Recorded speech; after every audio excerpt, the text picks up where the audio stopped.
quem promove, quem organiza os grandes desmatamentos de grandes extensões de terra são realmente grandes investidores criminosos. Quem faz o grande investimento para as ações criminosas... Quem que faz isso aí? Tem de tudo, tem tráfico de droga. Não, tem crime organizado, tem tráfico de droga, tem crime internacional, tem uma série de interesses aí grandes. Agora, o que acaba acontecendo? As pessoas da Amazônia, os 20 e tantos, 23 milhões de brasileiros da Amazônia, por ausência de alternativa, ele vai trabalhar para o cara que organiza. Você tem gente por trás que financia? Sim. Poderosa, que se beneficiou muito com o governo de vocês. De vocês não, se beneficiou da Amazônia, do desmatamento e dos crimes na Amazônia há 30, 40 anos. Mas nunca tiveram tanta desregulamentação para fazer o que queriam. Mas não é desregulamentação, Tabata. A questão que você precisa entender, você estudou fora, você sabe. Mudou alguma coisa que está mais fácil? Não está mais fácil. Não está mais fácil. A lei é absolutamente a mesma. Fizeram vários decretos, não permitiram que várias coisas acontecessem. Cita um decreto Iam, por exemplo, fazer com que o IP... Cita um decreto. O IP é uma madeira super importante de exportação para o Brasil. Tinha todo um movimento para que entrasse, e tinha razão para isso, dentro da lista de espécies ameaçadas de extinção. Uma das coisas que ele fez enquanto ministro foi proibir que isso acontecesse. Não é verdade, isso foi em 2018. Então é mais fácil explorar a questão do... É mais fácil explorar o IP? Não, isso foi durante o seu governo. Não, que você colocou impediu. o IP como lista dos sítios foi em 2018. Mas foi você que tinha um movimento para entrar na lista de espécies em extinção e você proibiu que isso acontecesse. Vamos explicar a regra de mercado. Então fica mais fácil explorar o IP essa sem mentalidade. fiscalização. Vamos explicar a regra de mercado, porque é essa mentalidade que faz com que os amazônicos continuem miseráveis. 5 minutinhos aqui, tá? Não, pode pegar 20 até. Essa regra, essa mentalidade que faz com que a Amazônia seja miserável. Essa é a mentalidade da Marina Silva. Eu vou explicar para você por que esse não pode ser assim.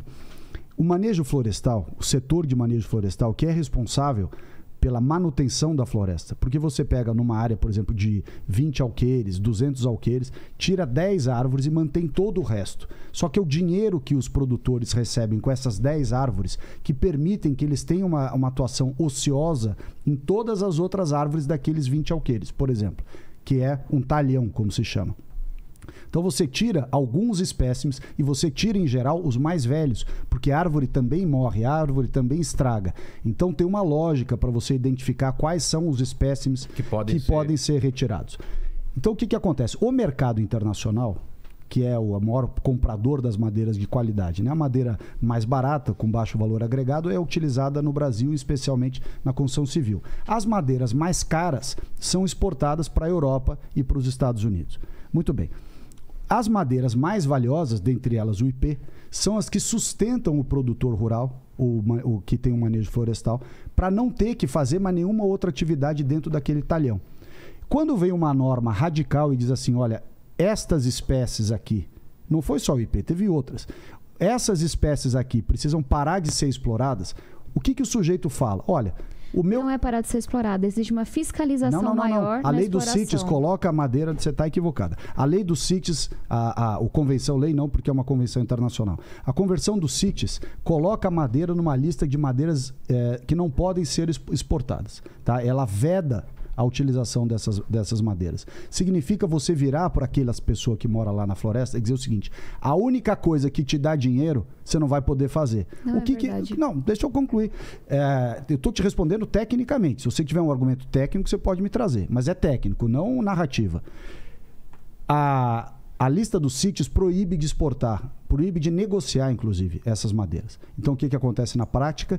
O produtor, aquele que tem um manejo florestal e que faz com que ele ganhe dinheiro com isso e, consequentemente, mantenha todo o resto daquelas áreas, ele fica sem renda. Aí o que vai acontecer com ele? O que aconteceu nos governos do PT. Você asfixia o morador da Amazônia de tal forma que ele vai fazer o que aparecer pela frente para sobreviver. Porque o cara não vai morrer de fome, ele não vai ver o filho não ter medicamento, ele não vai ver a família não ter comida, não ter uma casa, não ter uma determinada qualidade de vida, só porque a moça lá de não sei aonde quer colocar de qualquer jeito todas as espécies valiosas da Amazônia na lista das CITES. Não é essa a maneira de fazer. Você tem uma metodologia para fazer manejo florestal e que permite que essas pessoas sobrevivam com dignidade, com a receita que eles oferem com esta atividade. Se você fala para eles, você não pode nada. Você não pode IP, você não pode maçaranduba, você não pode nada. Você só pode tirar madeira que o mercado não paga. O que acontece com essa pessoa? Morre de fome. Se ela morre de fome, ela vai ser o quê? Grileiro, vai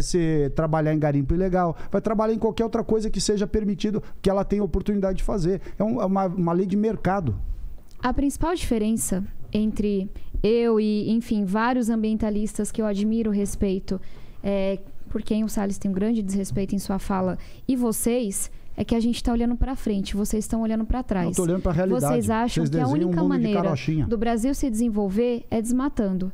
Que a única maneira do Brasil se desenvolver não é desmate, isso é manejo destruindo florestal. A Amazônia. E aí, aqui, eu me alio a uma ala que é séria, que é responsável, que segue a lei do agro, que é muito crítica à sua gestão, inclusive, e isso você não explica, que é a seguinte, olha, nós não precisamos derrubar a Amazônia para o Brasil se desenvolver. Isso não é derrubar a Amazônia. Inclusive, eu tenho um projeto de lei que destina 15% do FAT, que é um fundo de apoio ao trabalhador, para que a gente possa incentivar a economia verde. O governo Bolsonaro foi um dos que mais destruiu a pesquisa nesse país. Está na hora da gente entender, virar a chave, que o Brasil, ele ganha dinheiro, ele se desenvolve com a floresta em pé. Porque essa mentalidade de que tem que derrubar a árvore, tem que desmatar, para que a gente possa se desenvolver, talvez fizesse sentido 200 anos atrás. E eu acho que vocês erraram nessa questão. O que você defende é uma visão de 200 anos atrás. Manejo florestal é 200 anos atrás? A visão de hoje de que você mantém a floresta em pé e você a explora de outras formas, com a economia verde, o que com é a economia verde? Dá um exemplo. Uma forma, por exemplo, aí a economia verde. Vamos lá.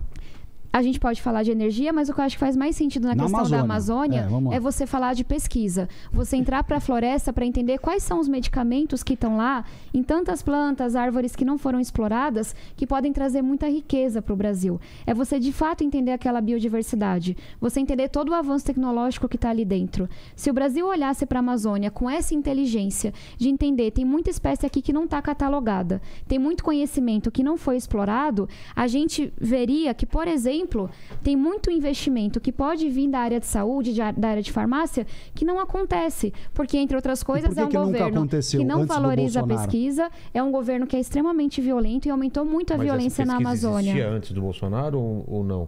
Qual foi a riqueza que essa sua ideia trouxe antes do Bolsonaro para a Amazônia? Só para eu saber. Só para deixar muito claro, eu estou no meu primeiro mandato. Não, mas então cabe a mim justificar o que essa tese não fica de pé. Eu vou te explicar por quê. Claro que fica de pé. Então, eu vou explicar para você por que não fica de pé. Acho que tem 3 pontos principais. Primeira coisa, a gente tem 2 fundos, o Fundo Amazônia e o Fundo Clima, com bilhões de reais parados por todo o desmantelamento que ele fez enquanto estava lá. Foi a Noruega que mandou suspender, o Brasil está numa...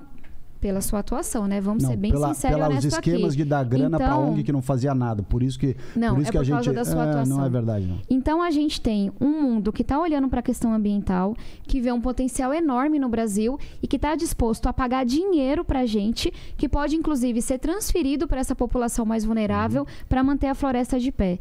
Tem país que vai ter que pagar para fazer a transição climática, para poder se adaptar. O Brasil não é esse país. O Brasil é um país que recebe dinheiro para manter a floresta de pé. Quanta gente recebeu até agora, nesses 15 anos de acordo de clima? Segunda coisa que a gente poderia fazer é olhar justamente com esse olhar inteligente de entender que não é derrubando a floresta, não é acabando com a Amazônia que a gente vai se desenvolver.